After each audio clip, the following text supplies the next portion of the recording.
व्यंजन संधि के बाद अपना अगला जो पाठ है वो है विसर्ग संधि, यानी संधि को आज हम करने वाले हैं समाप्त। संधि का पार्ट थर्ड है, क्योंकि सबसे पहले हमने स्वर संधि पढ़ा, व्यंजन संधि पढ़ा और आज हम संधि का अंतिम पार्ट पढ़ने वाले हैं विसर्ग संधि, क्योंकि इसके बाद हमें पढ़ना है समास के बारे में। ठीक है जी। तो यस, क्लास को आज हम करेंगे समाप्त, तो फटाफट से रेडी हो जाइए, दिमाग को एक्टिव कर लीजिए, क्योंकि अब दमादम इंपॉर्टेंट होने वाला है। ओके जी। यस विजय इंडियन पीपी, वेलकम वेलकम। तो चलो देखो बात करते हैं आज। विसर्ग का मतलब होता है ऐसे दो पॉइंट, इसको हम विसर्ग कहते हैं। क्या कहते हैं? विसर्ग कहते हैं। ठीक है, तो देखिए विसर्ग के साथ, विसर्ग का मतलब है ये, विसर्ग के साथ स्वर या व्यंजन हो, विसर्ग के साथ स्वर हो या व्यंजन हो, ये दोनों जब मिल जाते हैं तो विकार उत्पन्न होता है और इसी विकार को हम विसर्ग संधि कहते हैं। हेलो पूजा जी, सुनीता जी। सर हमारे एग्जाम कब है प्राइड वालों के? फरवरी में ही होंगे डियर। तो देखिए बात करते हैं कैसे। देखिए क्या ये परिभाषा सही सेट हो रही है? तो चलो ट्राई करते, देखिए क्या लिखा है विसर्ग के साथ, ये विसर्ग दिख रहा है, विसर्ग के साथ यहाँ पर क्या दिख रहा है? छ छम्मच वाला, तो ये क्या है? स्वर या व्यंजन, दोनों में से कोई भी हो सकता है यहाँ पर, लेकिन आगे क्या होना चाहिए? आगे विसर्ग होना चाहिए। क्या होना चाहिए? विसर्ग। तो जब ये होंगे तो एक विकार उत्पन्न होगा और इस प्रकार से यहां पर नोट कर लेना, विसर्ग का लोप हो जाएगा, विसर्ग का लोप और नया वर्ण आएगा। क्या आएगा? नया वर्ण। क्लियर? जो विसर्ग है ना वो गायब हो जाएगा और उसकी जगह नया वर्ड आएगा। जैसे नी के बाद ये विसर्ग है और फिर ये व्यंजन है, अब इन दोनों को मिल गया तो विसर्ग तो उड़ गया और उसकी जगह क्या आ गया? छ शंकर वाला आ गया, तो इसको कहेंगे निच्छल। दूसरा नी, नी के बाद देखिए ये वापस छ आ गया, तो इस प्रकार से ये जो विसर्ग है, ये जब इसका संधि करेंगे तो विसर्ग तो हो जाएगा लोप और आ जाएगा छ, यानी निश्चय। क्या हो गया? निश्चय हो गया। समझ में आ गया? इसी प्रकार से अब हम कुछ नियम पढ़ते हैं, क्योंकि आपको पता है हर एक नियम होते हैं और नियमों के अकॉर्डिंग अगर आप पढ़ेंगे तो गलत होने का चांस होता ही नहीं है, पूरा पूरा राइट होगा। ठीक है सर। आप सर आप कहाँ पर? मैं जालोर हूँ डियर।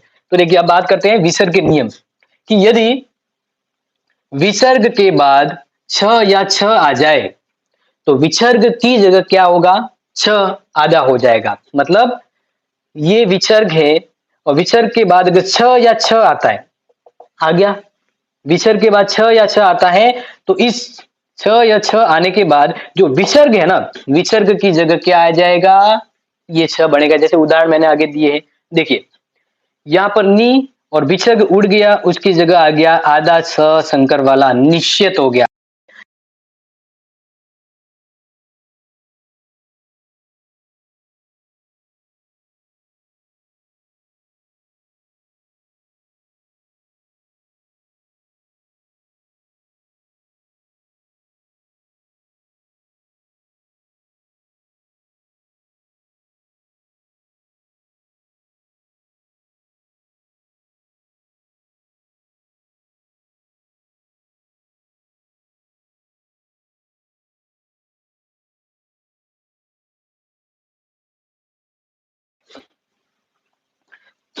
देखिए प्यारे विद्यार्थियों बात करते हैं, अगर यहाँ पर है विसर्ग, क्या है? विसर्ग। ठीक है, दिख रहा है ना? अगर विसर्ग के बाद मैं आपको बताऊं कि अगर विसर्ग के बाद क्या आ जाता है? ट।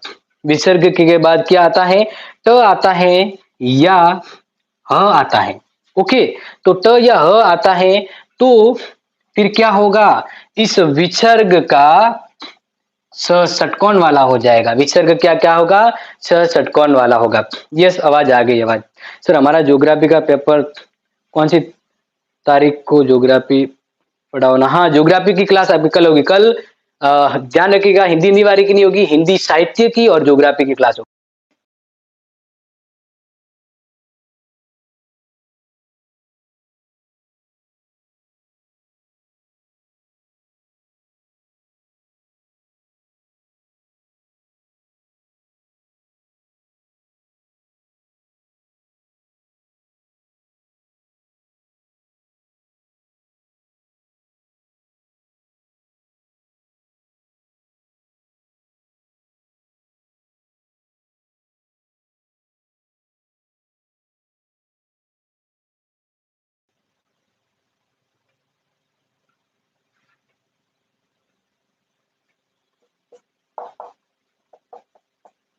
एक और उदाहरण आपको दे देते हैं।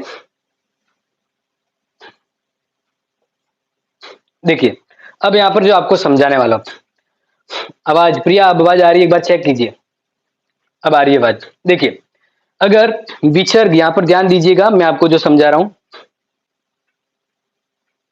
कि विसर्ग के बाद, मतलब विसर्ग है और विसर्ग के बाद ट है, ट ठ जो होता है, ठीक है, ट है या फिर ह है, तो क्या बनेगा? स बनेगा। जैसे धनु, विसर्ग और ट, तो क्या होगा? धनु तो यही रहेगा। इस स की जगह, यानी विसर्ग की जगह छ षटकोण वाला आ जाएगा, यानी यहां पर होगा धनुष्टकार। क्लियर हो गया? इसके बाद नी और ट ठ, यानी ये ठ ठ, ठीक है, ध्यान रखना। तो ये विसर्ग गायब हो जाएगा और क्या होगा? नी, और इस विसर्ग की जगह आ जाएगा छ, यानी ये निष्ठुर। क्या हो गया? निष्ठुर हो गया। क्या हो गया? निष्ठुर हो गया। क्लियर? समझ में आ रहा है? अब बात करते हैं नियम नंबर 3, रूल 3 को देखते हैं। 3 में है कि अगर विसर्ग दिया हुआ है और विसर्ग के बाद, यानी प्लस, संधि करते हैं ना, तो प्लस, अगर प्लस के बाद त या थ है, विसर्ग के बाद ट या थ है, तो ध्यान रखना विसर्ग की जगह क्या हो जाएगा? तो वो मैं आपको बता रहा हूं, सीधा सीधा स, आधा स, जिसको स अलंत वाला कहते हैं, वो स बन जाएगा। जैसे उदाहरण के रूप में आपको मैं बता दूं, तो देखिए, नी विसर्ग प्लस तेज, यहां पर दिख रहा है, देखो, विसर्ग और त थ, ये आ गया, विसर्ग और त आ गया, तो अब क्या बनेगा? क्या बनेगा? इस विसर्ग की जगह आधा स बनेगा, यानी नी आधा स तेज, निस्तेज। क्या बन गया? निस्तेज बन गया। सर आप कह रहे थे इसके नंबर, ये शुभम खान, हाँ, जुड़ने वाले हैं ये। सर मेरे पॉलिटिकल साइंस का पेपर था, मेरे पेपर अच्छा था, मैंने यूट्यूब से आपकी क्लास ली, thank you so much class के लिए। Renu ji, thank you ji. आपने देखो, मैंने सबके लिए सेम क्लास ली है, और क्लास 100% इंपॉर्टेंट है। जो मन से दिल से पढ़ेगा उसका एग्जाम बहुत अच्छा होगा, जैसे रेनू आपका हुआ है। सर आज तो नोटिफिकेशन नहीं आया। अरे तो ग्रुप में आया होगा ना। हेलो प्रदीप, ग्रुप में आया होगा, मैंने ग्रुप में आपको दिया था। ग्रुप इसलिए तो होता है कि आपको ध्यान रहे। आगे बात करते हैं। देखिए, नमः विसर्ग, ये हम विसर्ग संधि की बात करें, नमः विसर्ग और ते, तो रूल्स क्या कहता है कि विसर्ग के बाद त थ आता है, तो विसर्ग क्या क्या, विसर्ग का क्या बनेगा? आधा स बनेगा, मतलब न म, और ये विसर्ग है तो इसकी जगह स बनेगा आधा, ये आधा स और ते, नमस्ते। तो अगर प्रश्न में आ गया कि नमस्ते जो है वह किस संधि का उदाहरण है, तो ध्यान रखना विसर्ग संधि, और नमस्ते का विसर्ग करोगे तब होगा नमः प्लस स्ते, नमः प्लस थे। समझ में आ गया कि नहीं आ गया? आ गया होगा। इस प्रकार से प्यारे विद्यार्थियों, अब मैं आपको ले चलता हूं रूल नंबर 4 की ओर। ठीक है जी। हेलो आर्यन, मीना जी हेलो जी, काव्या हेलो, लेट हो गए आज तीनों ही। चलो आगे बात करते हैं। रूल 3 हो गए हैं, अब बात करते हैं रूल नंबर 4। ठीक है, रूल 4 आपके लिए इंपोर्टेंट, नोट कर लीजिएगा। यदि विसर्ग से पहले अ हो, नोट करना, यदि विसर्ग से पहले अ है, कौन सा है? अ साउंड है, अ है, तो उसके बाद, तो उसके बाद, यानी अ के विसर्ग के बाद की बात करें, अगर वर्ग का तीसरा, चौथा और पांचवा अक्षर आता है, बाद वर्ग का तीसरा, चौथा, पांचवा वर्ण, या इसकी जगह य र ल व, या य र ल व और ह, य र ल व और ह है, तो ध्यान रखना विसर्ग का क्या हो जाएगा? ऊ हो जाएगा। क्या हो जाएगा? ऊ हो जाएगा। अब कैसे? चलो उदाहरण देते हैं और समझ में आ जाएगा। ठीक है, देखिए, य श अनुस्वार हो गया। अनुस्वार मतलब ये क्या कहते हैं, विसर्ग आ गया। अब विसर्ग के बाद यहां पर है धरा। ठीक है, देखिए यदि विसर्ग से पहले अ है, जैसे य स, यहाँ पे हलंत नहीं है, ऐसे हलंत होता ना, नीचे हलंत होता मतलब अ का साउंड नहीं है, वो आधा अक्षर होता है, लेकिन ये पूरा अक्षर है। यानी अब बोलते य स, अ साउंड आ रहा है, क्या आ रहा है इसमें, अ साउंड आ रहा है। तो देखिए विसर्ग से पहले अ है, विसर्ग से पहले अ है, और विसर्ग के बाद, और इसके बाद वर्ग का तीसरा चौथा पांचवा वर्ण है, जैसे त, थ, त, थ, द, ध, न। तो देखिए पहला, दूसरा, तीसरा, चौथा, ये चौथा अक्षर है, चौथा अक्षर है।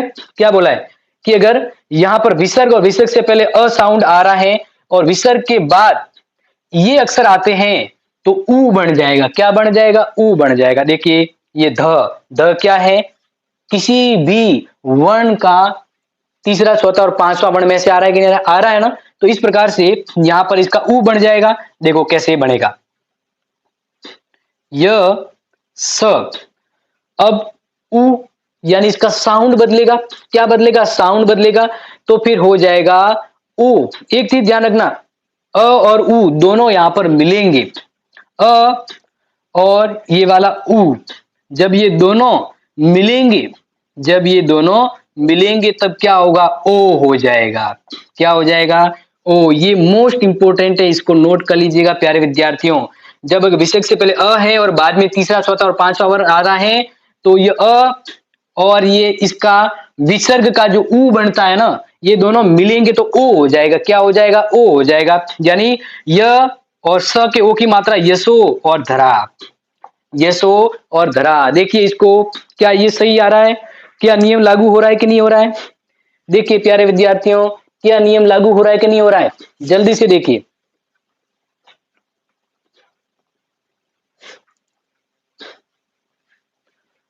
नियम लागू हो रहा है, यस हो रहा नहीं होगा डियर। यहां पर ये ओ इसमें शामिल हो रहा है।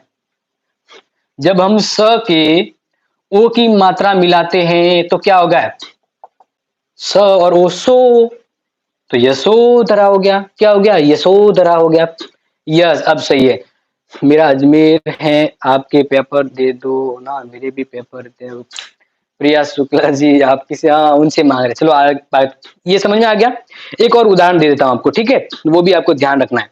जैसे देखिए, आप मुझे संधि करके बताओगे, मैं आपको यहाँ पर नियम के संधि बता रहा हूं, आप उसको संधि करके बताना है, ठीक है।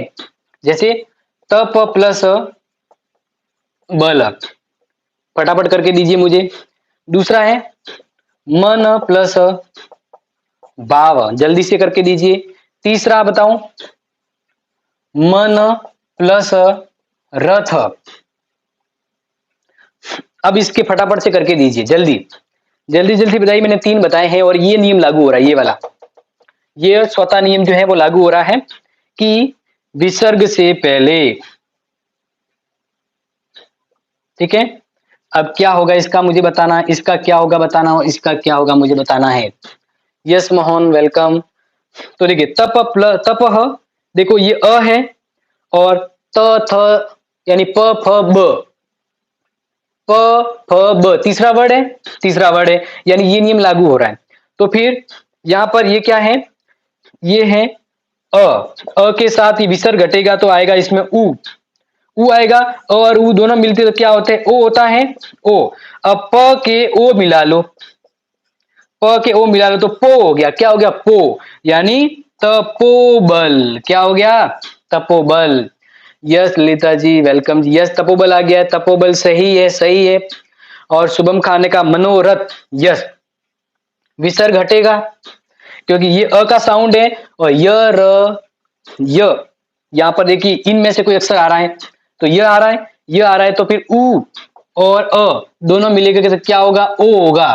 तो मतलब म न के ओ की मात्रा नो, मनोरथ। क्या हो गया, मनोरथ हो गया। क्या हो गया, मनोरथ हो गया। सॉरी सर जी, मोड़ो हो गया, सॉरी, कोई बात नहीं जी, मोड़ो हो गया था, होता रहता है जी, टाइम पर आवो पढ़ता रह जो। आलात संधि, आलात वन रथ। चलो आगे बात कर मन भाव। देखिए यहाँ पर प फ ब भ, प फ ब भ यानी स्वतः अक्षर आ रहा है और विसर्ग से पहले अ आ रहा है, यानी ये नियम लागू हो रहा है, तो न का नो हो जाएगा, मतलब मनोभाव। क्या हो गया?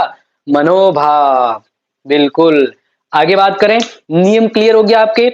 आगे बात करते हैं नियम नंबर 5। नियम नंबर 5,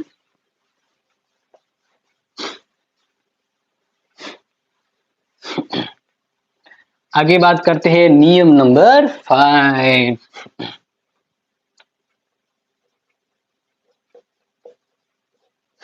ठीक है, यहाँ पे सीधा 5 लिख देते हैं। 5 नियम अच्छे से देख लीजिए, फिर फटाफट से मैं आपको बताऊंगा, मुझे करके देना है। यदि विसर्ग से पहले, यदि विसर्ग से पूर्व यानी पहले अ हो और बाद में अ से कोई अलग अक्षर है,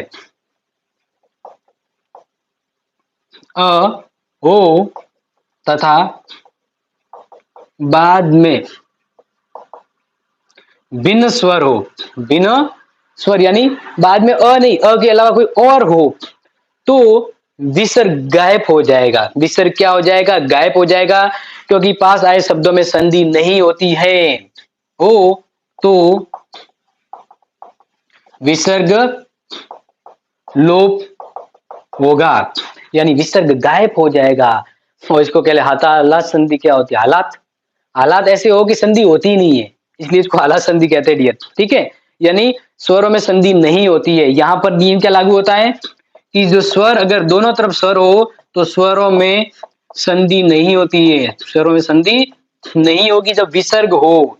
अब इस उदाहरण देख लेते हैं। तो देखिए, जैसे बात करें अतः प्लस एव, नियम क्या कह रहा है कि विसर्ग से पहले त यानी अ का साउंड आ रहा है, विसर्ग से पहले क्या है? अ, और विसर्ग के बाद अ की जगह कोई दूसरा स्वर है, भिन्न स्वर। क्या आ गया? ए। इधर अ, इधर ए आ गया, तो फिर ये जो विसर्ग है वो क्या हो जाएगा? लोप हो जाएगा, यानी सीधा आएगा अतएव। क्या आएगा? अतएव आएगा। क्या आएगा? अतएव। वेलकम प्रदीप मारवाड़ी छोरा and Rekha ji, welcome welcome. समझ में आ रहा है? एक और बता देता हूं आपको, जैसे पयः प्लस आदि। देखिए ये अ है साउंड, इसमें विसर्ग आ रहा है, इधर आ है। क्या है? आ है और विसर्ग है। तो अगर अ है और बीच अ के अलावा कोई स्वर आया है तो फिर यहाँ पे संधि नहीं होगी, विसर्ग गायब हो जाएगा, यानी पयोधी। क्या हो गया? पयोधी हो गया। समझ में आ गया? पय प्लस आदि, तो ये हो गया पय आदि। पूरा ही लिख लेता हूं, शॉर्ट में नहीं बनाना है। पय आदि। ओके, तो ये हो गया पांचवा रूल, और आपको पांचवा रूल समझ में आ गया होगा। अब रूल नंबर बढ़ते 6। ज्यादा रूल्स नहीं है, बस 8 ही हैं, और इसी के साथ अपनी संधि पूरी हो जाएगी। ठीक है, देखिए अब रूल नंबर 6 देख लीजिए। रूल नंबर 6 आपके लिए इंपॉर्टेंट है और वो ध्यान दीजिएगा। ठीक है, यदि विसर्ग से पूर्व अ और आ से भिन्न कोई स्वर हो, विसर्ग से पूर्व यानी ये विसर्ग है, तो विसर्ग से पहले अ आ के अलावा कोई और स्वर है,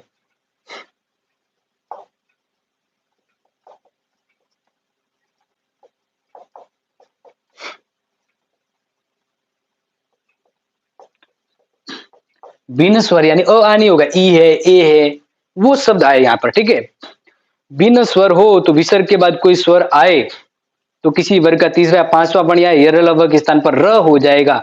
तो ये थोड़ा सा इंपॉर्टेंट है, विसर्ग के बाद कोई स्वर आए।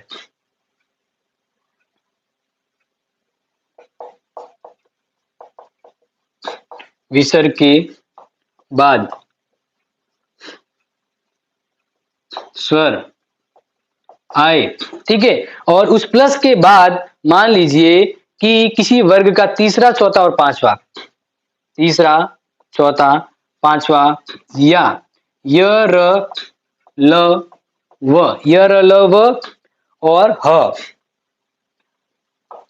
तो क्या बनेगा? तो बन जाएगा र। क्या बन जाएगा? र। ये वही नियम है जो मैंने आपको बताया था, वैसा ही है। जैसे देखिए यहाँ पर क्या गाय, ये विसर्ग है, ये प्लस है। इधर अ आ नहीं होना चाहिए, कहीं और हो सकता है, जैसे नी।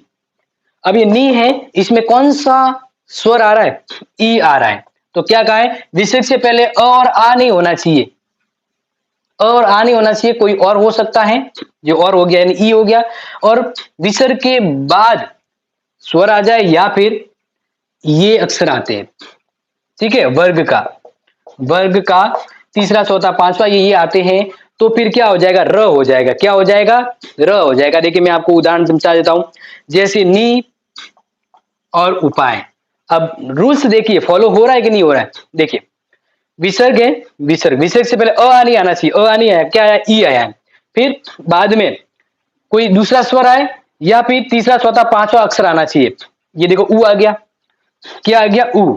और यहां पर ये विसर्ग है, तो अब इस विसर्ग का क्या हो जाएगा, र हो जाएगा। विसर्ग क्या क्या क्या हो जाएगा, र हो जाएगा। तो अब यहां पर संधि क्या होगी, संधि नोट कर लीजिएगा, नी, नी और ये क्या है, ऊ है, लेकिन यहां पे र आएगा, तो ये र, और इसको पूरा करने के लिए ऊ की मात्रा यहां आ गई, निरूपाय हो गया। क्या हो गया, निरूपाय। समझ में आ रहा है, यस प्रदीप, राम राम जी। नियम लागू हुआ, समझ आया, दोनों चीजें हो गई। चलो आगे एक और उदाहरण देता हूं, एक और उदाहरण देता हूं जिसे समझ आ जाएगा। सिंपल वाला ही देता हूं जिससे अच्छे से समझ में आ जाए। चलो आगे बात करते, देखिए दू प्लस ये मतलब विसर्ग, फिर यहाँ पे नेक्स्ट जो वर्ड आपको बताऊं वो है भाग्य। अब देखिए यहां पर विसर्ग से पूर्व अ और आ नहीं है, क्या है, ऊ है और विसर्ग है। और इधर क्या है, वर्ग का तीसरा चौथा और पांचवा अक्षर में से, जैसे प फ ब भ, चौथा अक्षर है ये भ है, क्या है, भ। तो विसर्ग से पहले ऊ है और बाद में तीसरा चौथा अक्षर है, तो क्या बनेगा, र बनेगा, आधा र बनेगा। तो देख लीजिए क्या बनेगा, दुर्भाग्य। क्या बना, दुर्भाग्य बना। देख लीजिए ये आधा र ऊपर आ गया। यस सुनीता जी करेक्ट, दुर्भाग्य। यस पद्मा जी दुर्भाग्य, काव्या दुर्भाग्य, क्या बात है, करेक्ट आंसर आ रहा है आप सभी का। आगे चलो, इसका मतलब एक आपको दे देता हूं प्रश्न, जो मुझे करके देना, ठीक है। तो आप बताइए मुझे, नी प्लस, यहां पर देख लीजिए यही नियम बता रहा हूं, अलग नियम नहीं बता रहा हूं, ठीक है। नी प्लस अक्षर, बताइए फटाफट से क्या होगा। एक और बता देता हूं आपको, दू प्लस अवस्था। अब इन दोनों का बताइए, इन दोनों का बताइए, ठीक है ना। विजय इंडियन तो यस यस, इन्होंने का निरक्षर निरक्षर निरक्षर, यस सुवन, विजय इंडियन, देवराज, ललिता, बिल्कुल बिल्कुल प्यारे विद्यार्थियों, राइट जा रहे हैं। क्या होगा, क्योंकि ये यहां पर अ आ गया है और यहां पर आधा र होगा, तो अ और आधा र मिलकर पूरा र हो गया, मतलब निरक्षर हो गया। क्लियर, निरक्षर हो गया। दुर्व्यवस्था, दूरस्था नहीं होगा, आप वह गायब कर दिया आपने डियर विद्यार्थियों। देखिए ये दू और विसर्ग हटेगा तो र आएगा, र और अ, ये पूरा र हो गया। क्या हो गया, गुड इवनिंग पूजा जी, र हो गया। लेकिन यहां पर अवस्था में जब आ की मात्रा बनेगी तो दूरा, फिर ये हो गया व अवस्था, दुरावस्था। क्या हो गया, दुरावस्था। यस यस यस, बिल्कुल बिल्कुल करेक्ट। अब बात करते हैं नियम नंबर 7 की ओर मैं बढ़ूं उससे पहले मैं आपको एक अपवाद बता देता हूं, इसी संधि का छठे नियम का अपवाद बता देता हूं। काफी बार ये नियम लागू नहीं होता है, इसको हम कहते हैं एक्सेप्शन यानी अपवाद। क्या कहते हैं, अपवाद कहते हैं। जैसे देखिए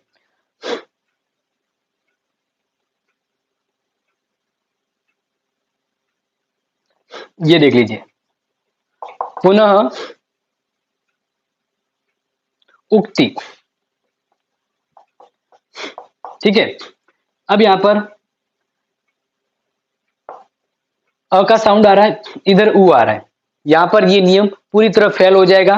लेकिन फिर भी जब इसका संधि विच्छेद करते हैं ना, तो आता है पुनः रुक्ति।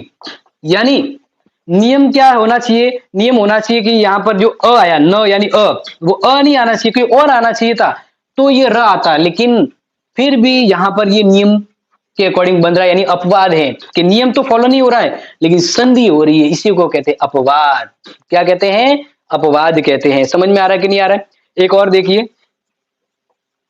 अंत, विसर्ग, इसके बाद द्वंद्व। अब देखिए यहां पर ये नियम क्या कहता है, अगर संधि करते तो संधि क्या होती है बताएं? अंतर्द्वंद।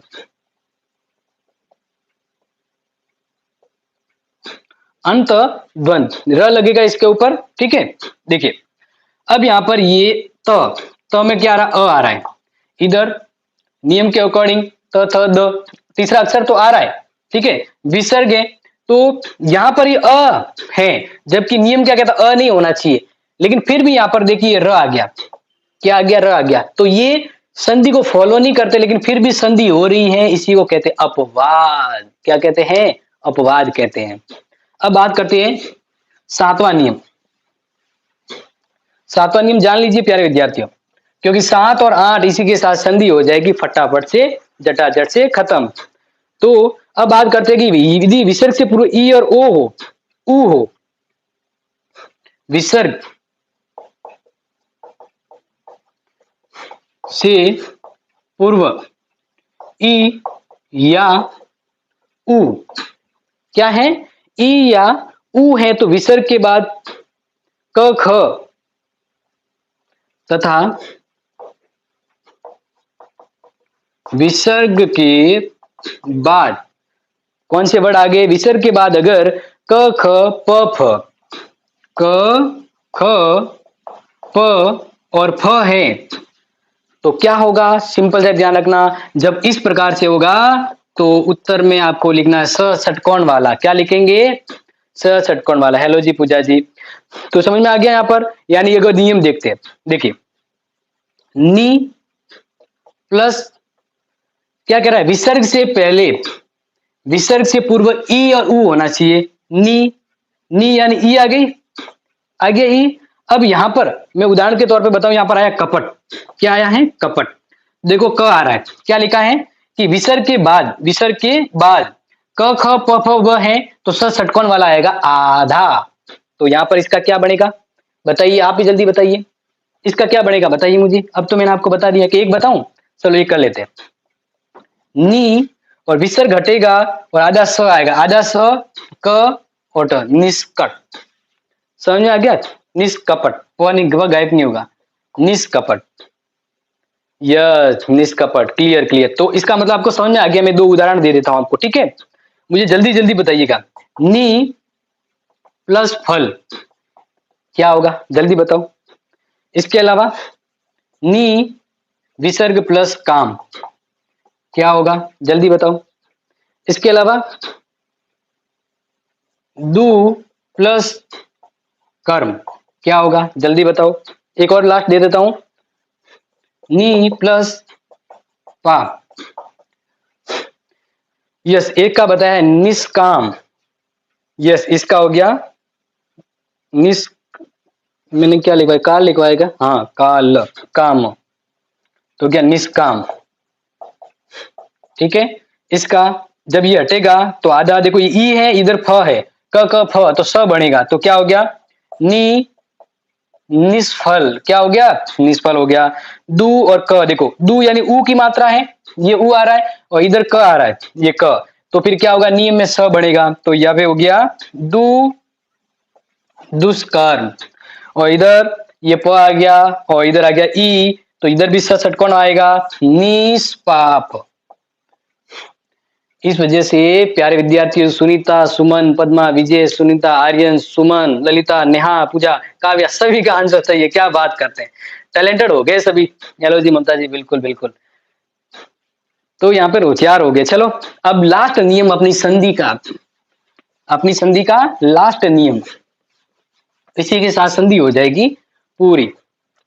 नियम नंबर 8 कहता है यदि विसर्ग से पूर्व ऊ हो, विसर्ग से पूर्व ऊ है, कौन सा ऊ? बड़ा ऊ, ठीक है।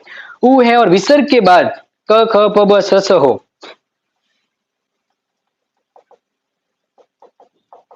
विसर्ग के बाद क ख प फ या फिर स स और सड़क वाला, सड़क वाला हो तो विसर्ग पूर्ववर्ती रहेगा। तो विसर्ग पूर्ववत रहेगा, मतलब नो चेंज। क्या कहेंगे? No change. यानी विसर्ग से पहले अगर ऊ है और विसर्ग के बाद अगर ये अक्षर आते हैं तो विसर्ग कहीं नहीं जाएगा। वो तो कहेगा मैं तो इधर ही रहूंगा, या तो मारो घर है मैं क्यों जाऊं, नहीं जाएगा। जैसे अंत, जैसे पूर्व ऊ और विसर्ग के बाद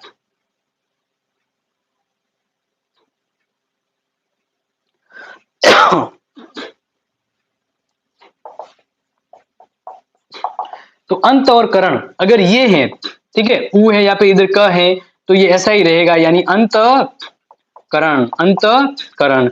या सही नियम जो फॉलो हो रहा है उसका उदाहरण दे दूं तो ध्यान दीजिए यहां पर,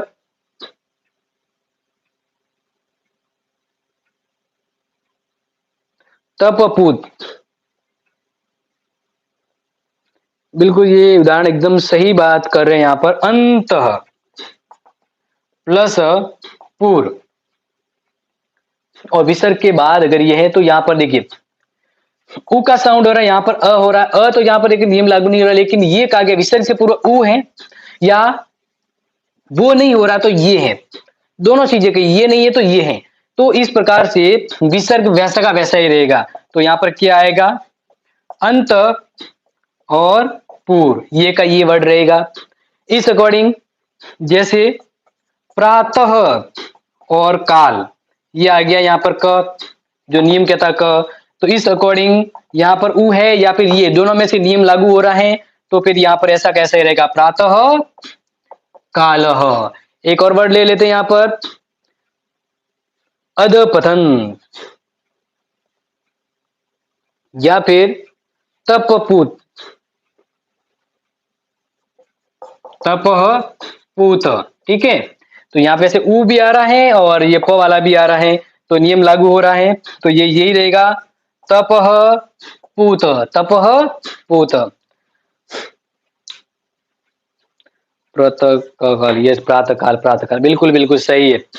तो प्यारे विद्यार्थियों, इस प्रकार से अपने 3 दिन लगातार, लगातार मतलब एक दिन संडे आया था, गैप हुआ था, लेकिन हमने संधि जो है हिंदी की इंपॉर्टेंट संधि, सबसे इंपॉर्टेंट हार्ड टॉपिक था आपके लिए, इसको अच्छे से हमने समझा लिया है। मैंने बस